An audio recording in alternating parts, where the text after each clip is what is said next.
Welcome to the deep dive. So today we're delving into a question that, well, it's echoed through the ages, hasn't it? And it still kind of prickles at our modern consciousness. What truly happens when someone believes they can commit a crime for, a higher purpose?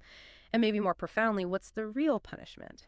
The one that follows long after the act itself is done. Our focus for this deep dive is Fyodor Dostoevsky's Crime and Punishment.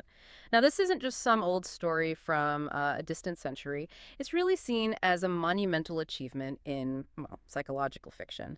Dostoevsky just maps the inner landscape of guilt with this terrifying precision.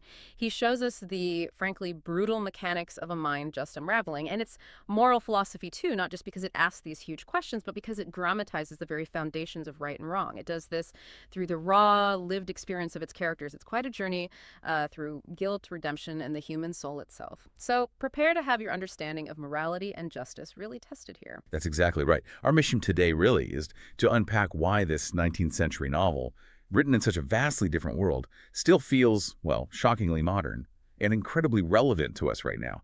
We're going to explore its core narrative, dig into its unforgettable characters, and really grapple with its timeless themes to understand its enduring power and, the specific insights Dostoevsky offers. Okay, so to really get the genesis of Raskolnikov's, let's call it chilling theory, we first need to immerse ourselves in his world, which is the bleak, almost suffocating streets of 19th century St. Petersburg. Try to picture it.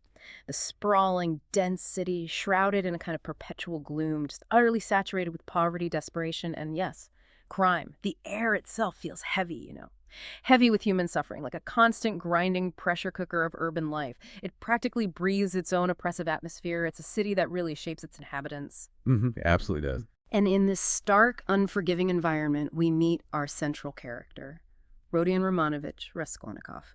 He's a young ex-student, brilliant, but clearly tormented, intensely proud, yet completely destitute, living in this cramped, coffin-like room. He's utterly convinced he's destined for something greater than the squalor around him. But right now, he can't even afford his tuition. He carries this intense, almost feverish intellect, constantly churning, always analyzing, always reaching for some grand idea to, well, lift himself out of the muck. Yeah, you can feel that tension in him. And here's where it gets really interesting and frankly quite disturbing. Raskolnikov has developed this radical, dangerous theory. He basically posits that some extraordinary people, these supermen, if you will, actually have the right, maybe even the duty, to transgress conventional laws, to commit crimes, if those actions serve some higher societal purpose. Right, the idea that the rules just don't apply to them. Exactly. Not if it's for the greater good of humanity or maybe just to clear the path for their own genius to flourish. He's essentially arguing for a world where, a select few can transcend conventional morality for perceived societal progress, which is a terrifyingly seductive logic, one we've actually seen echoed throughout history, haven't we? We certainly have. And what's fascinating here is how Dostoevsky immediately challenges us, the readers, to consider the profound ethical implications right from the start. Raskolnikov doesn't just sit and theorize in his little room. No, he acts on it with this chilling coldness. He murders a greedy old pawnbroker, an avaricious woman who, in his mind, is just a parasite on society. A louse, he calls her. Precisely. He coldly rationalizes that her death will somehow benefit society by removing this useless individual, and of course providing funds for his own grand, supposedly benevolent schemes. It's a calculated act, but also incredibly disturbing. A justification, really a test of his own radical hypothesis. And that's exactly it. Dostoevsky doesn't give us a simple crime story, not like a detective novel where the chase is the main thing. No, he pulls us in, deeply, intensely, into the psychological storm that follows the act itself. This isn't really about the police chase that comes much later. It's about the immediate, relentless internal struggle. The fallout within his own mind. Yes, we witness the terrifying guilt that actually manifests as physical illness, the suffocating paranoia that cuts him off from everyone, and this agonizing mental breakdown that just slowly, relentlessly eats away at Raskolnikov's mind, from the inside out. His fevered thoughts, the nightmares, his erratic behavior. Dostoevsky portrays them with such vivid intensity, you almost feel the claustrophobia of his unraveling mind yourself. And if we connect this to the bigger picture, I think Dostoevsky's radical insight is this. The true prison isn't Siberia. It's the mind itself.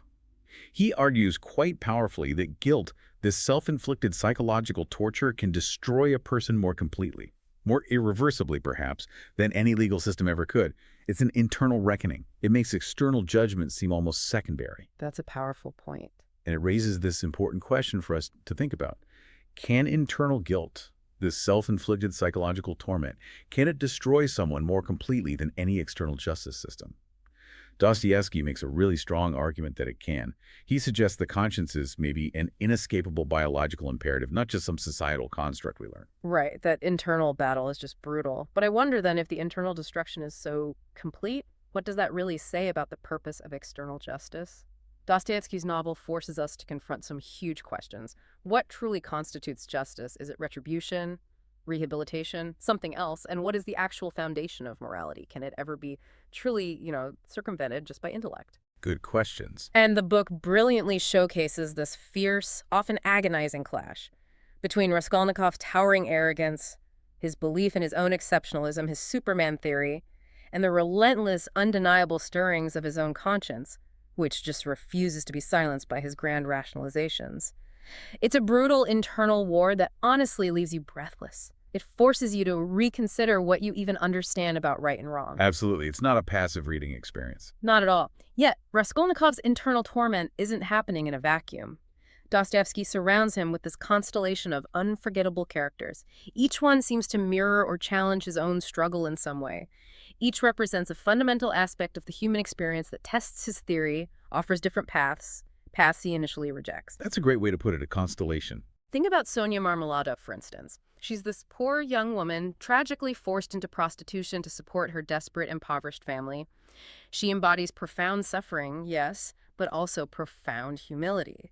Yet despite her desperate circumstances, she becomes this incredible beacon, a literal light of hope and unwavering faith for Raskolnikov.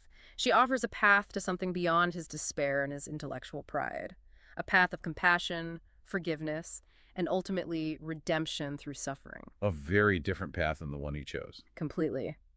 And then there's Porfiry Petrovich, the supremely clever, almost philosophical investigator. He doesn't just chase clues in the mud. He plays this brilliant psychological cat-and-mouse game with Raskolnikov. He's almost like a 19th century psychological profiler, more interested in the inner workings of Raskolnikov's mind than anything else. Yes, the intellectual duel between them is fascinating. It really is. It's like a game of chess, not checkers. And Porfiry always seems to be maybe 3 moves ahead, subtly guiding Raskolnikov towards his own confession. And Dostoevsky uses these figures, and several others too. You mentioned Marmeladov, the tragically alcoholic father, and the sort of self-serving Svidrigailov.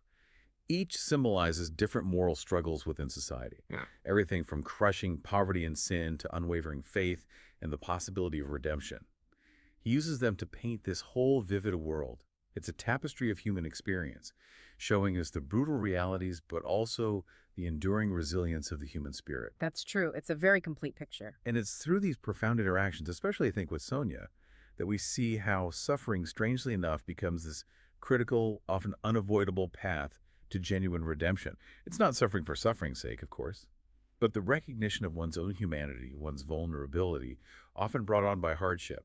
That seems to be what opens the door to spiritual rebirth and maybe true connection with others. So the natural question that emerges is, how does a novel penned over 150 years ago, set in a world so different from ours, how does it still manage to speak to us with such alarming contemporary resonance? It's almost like Dostoevsky peered into the future and saw us. It really feels that way sometimes. Because it forces us to confront these timeless questions that echo in our own lives today. Dostoevsky doesn't just ask if conscience wins. He shows us it's an inescapable, almost biological imperative. His characters demonstrate that even the most brilliant rationalizations, they just crumble under the relentless pressure of true moral responsibility. His insight seems to be that the higher purpose is often just a psychological shield, not a moral truth. And that shield always cracks. That's a key takeaway. Can human beings ever truly justify evil acts for what they perceive as a greater good? It's a fundamental question. And perhaps most intimately, how do guilt and redemption fundamentally shape who we are? How do they transform our very identity? And this resonates so powerfully today because, well, look around. In our own world, we see people constantly justifying wrongs.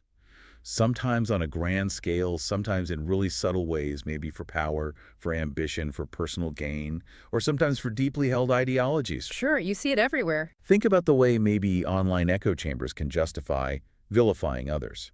or how political polarization can lead to ethical shortcuts, or even how, say, in corporate settings, small ethical compromises are made for the perceived greater good of quarterly results. Right, the small steps down a slippery slope. Exactly.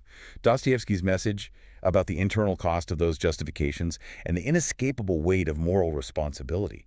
It feels more urgent now than ever before. He warns us, really, that we cannot escape our conscience, no matter how clever our rationalizations are or how noble we believe our higher purpose might be. So, to conclude this deep dive, let's be honest. Crime and Punishment is not an easy read. It's definitely not beach reading. It's heavy, it's intense, it's full of long, intricate philosophical debates, and sometimes it's profoundly uncomfortable because it forces you to look inward, doesn't it? It absolutely does. But is it worth it? Absolutely, every single word. I agree. This isn't just a book that tells a story. It shakes your soul right down to its core. By the end of it, you're not just passively reading about Raskolnikov's punishment. You are forced to question your own morality, to examine the choices you make, and maybe confront the darkest corners of your own potential for both grand theories and inescapable guilt. It's an unforgettable, truly transformative experience. And this deep dive, I think, leaves us with a really provocative thought to carry away. If Raskolnikov believed a higher purpose could justify his terrible actions, consider what seemingly small wrongs we might implicitly justify in our own lives. Maybe for ambition, maybe just for convenience, or for some perceived greater good in our personal or professional spheres. That's unsettling to think about. It is, whether it's a white lie, maybe cutting a corner, a slightly stretched truth. What would be the true internal cost of such justifications?